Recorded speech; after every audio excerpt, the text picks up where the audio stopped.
Electric trucks might be hailed as the future of transportation, but the reality is far from the eco-friendly dream we're being sold.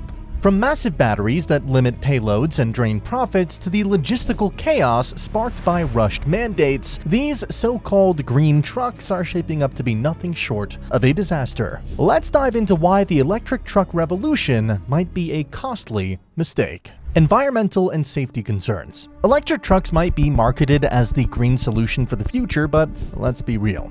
They're a complete disaster waiting to happen, especially when it comes to environmental and safety concerns. Sure, they boast zero tailpipe emissions, but that's where the so-called benefits pretty much end. Let's dive into the real issues. First off, these trucks are loaded with massive batteries, often weighing several thousand pounds. These aren't just any batteries, they're lithium-ion, the same type found in your smartphone but on a colossal scale. Now imagine one of these trucks getting into an accident and catching fire. The battery becomes a ticking time bomb. When a lithium-ion battery ignites, it doesn't just burn, it explodes, releasing toxic fumes and chemicals into the environment. It's not just a regular fire that you can douse with water. These fires can burn for hours or even days, requiring tons of water and special firefighting foam to extinguish. And the kicker?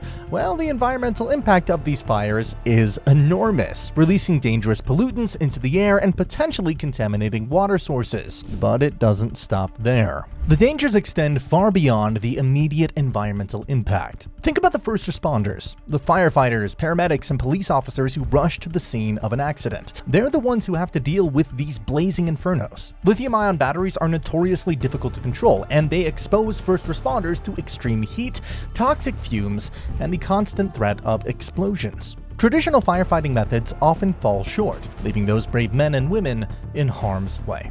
And what about the aftermath? The cleanup of a battery fire is a hazardous task, requiring special equipment and procedures to prevent further environmental damage. Now let's talk about the disposal of these batteries. Once an EV's truck battery has reached the end of its life, getting rid of it is no easy feat. These batteries are full of toxic materials like lithium, cobalt, and nickel, which can leach into the soil and water if not disposed of properly. Recycling them is a complex and expensive process that many facilities are not equipped to handle. So what happens to them? Well, many end up in landfills, posing long-term environmental risks. Environmental impact. Electric trucks are often pitched as the next big thing in transportation, but when you dig a little deeper, it's clear that they come with a hefty price tag, not just for the companies operating them, but for consumers as well. The increased cost associated with these trucks, especially due to their longer charging times and reduced hauling capability, are a serious concern that ultimately cuts into company profits and drives up prices for everyone. Let's start with the charging times. Unlike diesel trucks that can refill in a matter of minutes, electric trucks need hours to recharge their massive batteries. This downtime is a productivity killer. Companies rely on their fleets to keep goods moving, and every hour a truck spends at a charging station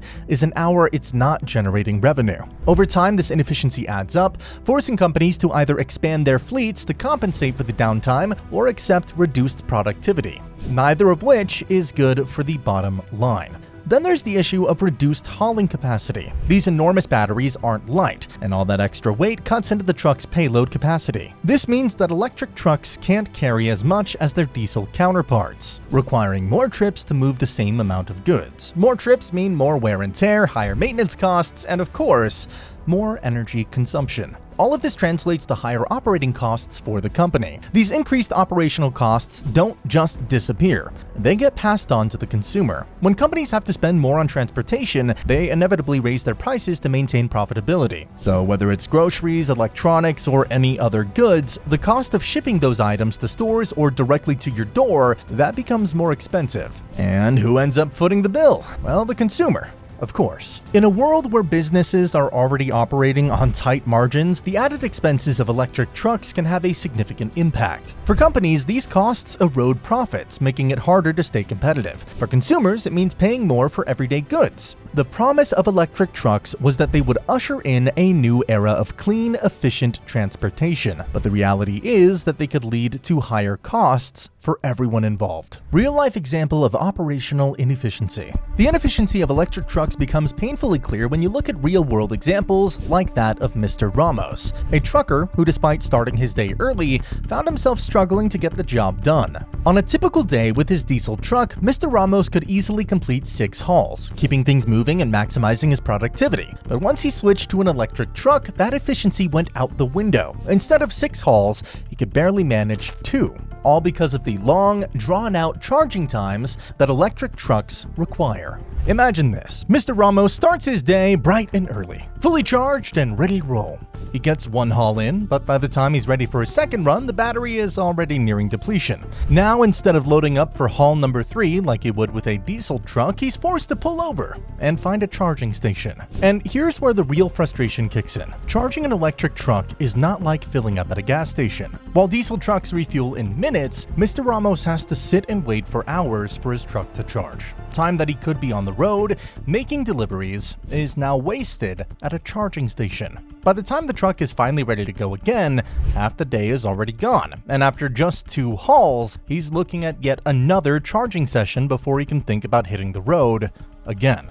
Compare that to the 6 hauls he'd be doing with a diesel truck, where he'd barely have to think about refueling because it's quick, efficient, and he'd be back on the road in no time. The math is simple. Electric trucks might be the future in theory, but in practice, they're a huge step backward for truckers, like Mr. Ramos, who rely on efficiency to make a living. 2 hauls instead of 6 means his productivity is cut by 2/3. That's a massive hit to his income and, on a larger scale, a huge disruption to the supply chain.